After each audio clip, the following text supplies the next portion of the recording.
ඔයා දැක්කද කුඩු ගහන්න සල්ලි දුන්නේ නැහැ කියලා පොරවක් අරගෙන තමන්ගෙම ආච්චිවයි සීයවයි දෙන්නව පොරවෙන් කොටලා මරලා දාපු මුණුපුරෙක් ගැන නිවුස් එකක් මේ දවස්වල ෂෙයා කරනවා.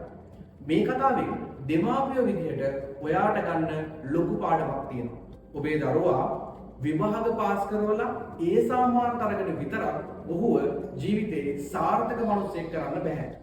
උගත්කම වගේම හොඳ නරක හඳුනා ගන්න අවශ්‍ය බුද්ධිය ලබා ගන්න දරුවන්ට අවස්ථාව ලබා දෙන්න ඕනේ.